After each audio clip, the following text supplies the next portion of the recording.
नमस्कार, वंदे मातरम। मैं हूं श्यामगिरी। आप देख रहे हैं हमारा चैनल मुद्दा भारत का। फ्रेंड्स, आज मैं हूं मीरा भाईंदर में। जी हाँ, मीरा भाईंदर में यहाँ पर 95 वार्ड है। यहाँ पर पहली बार ऐसा देखने को मिल रहा है कि शिवसेना और बीजेपी पूरी तरह से आमने सामने है, यानी कि विपक्ष का पता नहीं है, लेकिन शिवसेना बीजेपी जो युति है महाराष्ट्र में, वो दोनों आमने सामने हैं। आज हमारे साथ में है प्रभाग नंबर 16 के कैंडिडेट शिवसेना के राजू भोईर जी, जो मीरा भाईंदर के शहर अध्यक्ष भी हैं, और हम इनसे आज यहाँ पर जानकारी लेंगे कि आखिर में मीरा भाईंदर जो यहाँ पर हर भाषा के लोग रहते हैं, हर प्रांत के लोग रहते हैं, यहाँ पर हिंदी अच्छी खासी बोली जाती है। तो यहाँ पर राजू भाई का पिछले देखा है तो 4 बार से यहाँ पर नगर सेवक रहे हैं, और यहाँ पर काफ़ी समस्याएं हुई है। जैसे जैसे शहर बढ़ा है वैसे वैसे समस्याएं भी बढ़ती गई है। खासकर पानी की समस्या को ले लें, ट्रैफिक की समस्या को ले लें, रोड की समस्या तो है ही, इसके अलावा ड्रेनेज का भी कुछ समस्या है। तो हम इसी समस्याओं के ऊपर आज चर्चा करेंगे राजू भोईर जी से कि लोगों के बीच जो पहुँच रहे हैं, इनके ऊपर जवाबदारी खाली सिर्फ इनके प्रभाग की नहीं है, इनके ऊपर जवाबदारी पूरे शहर की है। और शिवसेना पूरे जोर में है कि यहाँ पर इस बार महापौर इनके बना के रहेंगे, सत्ता ला के रहेंगे, क्योंकि बीजेपी और शिवसेना देखा जाए तो साथ में है जरूर सरकार में, लेकिन मीरा भाईंदर की बात करें तो लगातार आमने सामने देखा जा रहा है। चाहे कोई भी डेवलपमेंट ले लो, चाहे कोई भी चीज़ें ले लो, उसमें जो है शिवसेना और बीजेपी आमने सामने नजर आती है। और चुनाव भी इस बार महानगर पालिका का अगर देखा जाए तो आमने सामने की लड़ाई में दिख रहा है। तो राजू भोईर से हम यही जानना चाहेंगे कि लोगों के बीच जा रहे हैं तो क्या देख रहे हैं, लोगों की क्या मांग है और उसको कैसे आगे सुलझाएंगे। राजू जी, स्वागत है हमारे चैनल में आपका। नमस्कार। क्या कहेंगे सर, ये मीरा भाईंदर का जो क्षेत्र है मुंबई से एकदम करीब है, पहले मुंबई से एकदम बाहर माना जाता था। जैसे जैसे डेवलपमेंट हुआ, एक समय ऐसा था कि मीरा भाईंदर को लोग कोई पूछता नहीं था, यानी कोई अगर कहे कि हम मीरा रोड में रहते हैं उसको लगता था कोई जंगल में रहता है। लेकिन आज स्थिति पूरी से बदल गई है। आज मुंबई कर जो है खासकर मीरा भाईंदर में आके पूरी तरह से बस गए हैं, और पूरे प्रांत के देखा है तो पूरे देश के लोग यहाँ पर बड़ी संख्या में यहाँ पर उपलब्ध। तो समस्याएं क्या हैं और लोगों के बीच कैसे जा रहे हैं आप? देखिए, ऐसा है कि पिछले 3 सालों से हमारे परिवहन मंत्री प्रताप सरनाईक जी यहाँ के आमदार हैं, और उनके अभी तो ये पिछले साल वो मंत्री बने, लेकिन पिछले 3 सालों से लगातार उनका जो 16 साल से हम कह रहे विधायक हैं यहाँ पे। हाँ, 16 साल से तो आई है, लेकिन पिछले 3 साल से उन्होंने जो मीरा भाईंदर शहर में डेवलपमेंट का काम किया है वो लोगों के सामने है। जैसे कि लता मंगेशकर नाट्यगृह, उसको लग के ही 100 बेड का उनके मम्मी के नाम से जो हॉस्पिटल बना हुआ है, वैसे एक दूसरा मीरा भाईंदर में गोल्डन नेस्ट के नाके पे बाला साहब कलादरन बना है, घोड़बंदर का किला बना हुआ है, सारे समाज के लिए भवन बना हुए हैं। क्योंकि हमारे मीरा भाईंदर में सभी समाज के, सभी जाति के, धर्म के लोग रहते हैं, तो सभी समाज के लिए उन्होंने भवन बना के देने का काम किया है। इस वजह से मीरा भाईंदर शहर आज डेवलपमेंट के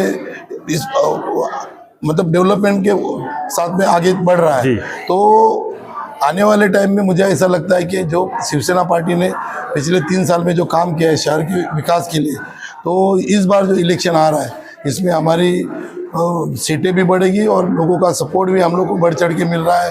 तो हम लोग बहुत उम्मीद करते हैं कि जो हमारे मंत्री जी ने नारा लगा हुआ है कि आपकी बार 50 पार, तो कहीं ना कहीं उसका लोगों के सारे हमको फ़ायदा होने का गुंजाइश है। सर, अब की बार 50 के पार तो नारा तो लगा रहे हैं, लेकिन नारा के पीछे भी कुछ चीज़ें रहती हैं। जैसे जब लोग आपको वोट देंगे तो कुछ सोच समझ के देंगे, तो लोगों की समस्याएं भी आप देख रहे हैं। यहाँ पर ज़्यादा करके समस्याएं क्या देख रहे हैं आप, देखो, और उसको कैसे निपटाएंगे आप? देखिए, ऐसा है कि सीमेंट कंक्रीट के रोड तो मैक्सिमम बने हुए हैं, वो भी उन्होंने 1800 करोड़ का निधि लाया था। उस निधि के माध्यम से मैक्सिमम सारे रोड सीमेंट कंक्रीट के ये 3 साल में मीरा भाईंदर शहर में बने हैं। और सबसे बड़ी समस्या जो है हमारे यहाँ पर पानी की है। पानी पिछले 1 साल से तकलीफ है, लेकिन सूर्या डैम से जो पानी आएगा तो हमारे मीरा भाईंदर शहर की जो समस्या है पानी की, वो लोगों की दूर हो जाएगी। और वो समस्या दूर करने के लिए प्रताप सरनाईक साहब ने लगातार कोशिश की है। हम लोग वहाँ पर 2-3 बार विजिट भी किए, और अभी 6 महीने के बाद वो पानी आने का गुंजाइश है। और वो पानी आने के बाद जो मीरा भाईंदर में जो बड़ी समस्या थी पानी की, वो पूरी हो जाएगी। उसके बाद में मेट्रो ये पिछले 25 को स्टार्ट होने वाली थी, लेकिन आचार संहिता लगने के कारण मेट्रो स्टार्ट नहीं हुई। लेकिन आने वाले 20 तारीख के बाद उसका कभी भी मेट्रो चालू हो जाएगी। और वो मेट्रो बनाने के लिए और रोड पे ट्रैफिक की समस्या न हो, इसके लिए मंत्री जी ने डबल डेकर मतलब नीचे फ्लाईओवर और ऊपर मेट्रो ऐसे करके उन्होंने वो प्लानिंग किया। वो काम करने के लिए 3 महीना मेट्रो का काम उन्होंने रुकवाया, पूरा वो फ्लाईओवर सैंक्शन किया और उस माध्यम से काम हुआ और आज लोग उस फ्लाईओवर से चलते हैं और काम हो चुका है। सर देखा जाए तो पिछले दिनों विवादों में रहा है दहीसर टोल नाका आज ऐसी स्थिति है कि उसकी वजह से आज लोग मीरा भाईंदर वालों को ट्रैफिक जाम से जूझना पड़ रहा है। थाने का घोड़बंदर रोड अगर देख लिया जाए तो यहाँ से लोगों को आने जाने के लिए दोनों तरफ से कहीं ना कहीं दिक्कतें हैं। क्या उसको सॉर्ट आउट करने का कोई आपने प्लान बनाया है इसकी बात? क्योंकि दहीसर टोल नाका तो थोड़ा बहुत शिफ्ट हुआ, लेकिन जैसे कहते स्थिति बनी हुई है। देखिए, दहीसर टोल नाके के लिए मैं कह सकता हूँ कि थाना का रोड जो ट्रैफिक है उसके बारे में मुझे इतनी जानकारी नहीं है, लेकिन वो भी मुझे लगता है वो जल्दी हो जाएगा। टोल का ऐसा है कि टोल का हम लोगों ने ऐलान किया, सब कुछ काम का मंत्री जी महोदय के माध्यम से काम स्टार्ट हो गया। थोड़ा आगे शिफ्ट किया, शिफ्ट करने के बाद बात तो चल रही थी कि आगे लेके जाने का था, लेकिन कुछ विरोधियों ने यहाँ पर विरोध किया। हमारे पार्टी के सहयोगी पार्टी के लोगों ने विरोध किया। अगर वो सपोर्ट करते तो ये टोल की समस्या यहाँ पर लोगों को झेलनी न पड़ती, क्योंकि यहाँ से 90% लोग जो है मीरा भाईंदर शहर के लोग बॉम्बे में आना जाना है उनको, कहीं ना कहीं काम उनके रोज़ के काम की वजह से, इसके लिए वो लोगों को यहाँ पर परेशानी झेलनी पड़ रही है।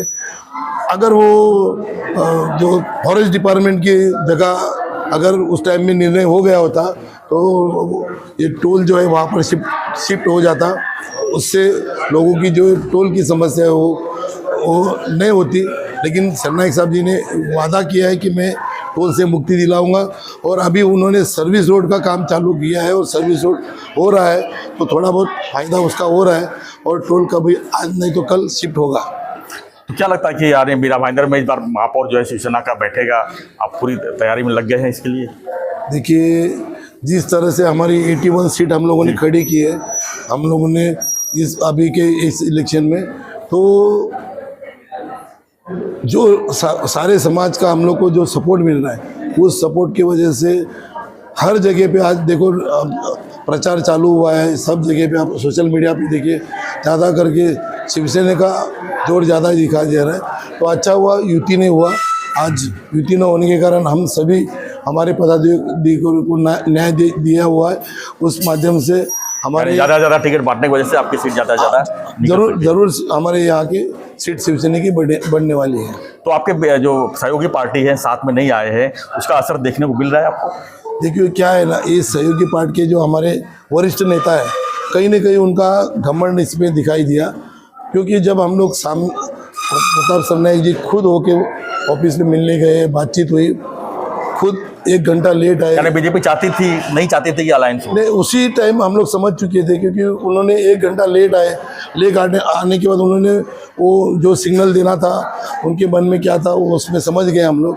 फिर हम लोगों ने हमारी तैयारी चालू की और दोबारा सरनाईक साहब ने मुख्यमंत्री जी से बात की, फिर भी वो हमारा मेल जोल नहीं हो पाया। लेकिन जो हुआ अच्छा हुआ, हमारे सारे पदाधिकारियों को हम लोग न्याय दिया है, सब लोग काम में लगे हैं और हमारी ज़्यादा से ज़्यादा सीट आने की हमको उम्मीद है। धन्यवाद सर, आपको बहुत बहुत शुभेच्छा।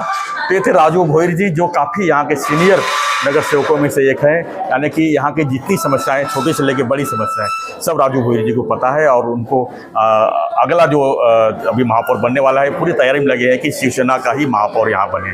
रही बात समस्या की, तो यहाँ पर जो पानी की समस्या है, जैसा कि उन्होंने बताया कि सूर्या डैम जो है पूरी तरह से तैयार हो गया है। जैसे उसका पानी यहाँ सप्लाई शुरू हो जाएगा और जो है यहाँ की पानी समस्या सुधर जाएगी। रही बात ट्रैफिक की समस्या और टोल नाके की समस्या, तो यहाँ पर सरकार ने जो है कोस्टल रोड की जो अनाउंसमेंट की है, आने वाले दिन में कोस्टल रोड अगर मीरा भाईंदर तक बन जाएगी तो वो भी समस्या सॉल्व हो जाएगी। तो कुल मिला के देखा जाए तो मीरा भाईंदर की जो समस्याओं का जो गढ़ माना जाता है, उसके लिए सरकार भी लगी हुई है और शिवसेना जो है उसमें खासकर एकनाथ शिंदे जी जो इस तरह से यहाँ पर लगातार दखल दिए हुए हैं, प्रताप सरनाईक जी काम कर रहे हैं, उससे लोगों का काफ़ी राहत मिलने की उम्मीद है। और ऐसा लग रहा है कि इस बार जो है बीजेपी और शिवसेना में कांटे की टक्कर तो जरूर होगी। अब देखना यह है कि 16 तारीख को सत्ता किसकी आती है मीरा भाईंदर पर। तो फ्रेंड्स, आपकी भी कुछ समस्या रहेगा तो हमें कमेंट बॉक्स जरूर लिखिए और ऐसी खबरों के लिए बने रहिए हमारे साथ, देखते रहिए हमारा चैनल मुद्दा भारत का। चैनल को लाइक, शेयर और सब्सक्राइब जरूर करें। धन्यवाद राजू जी, आपने टाइम दिया उसमें।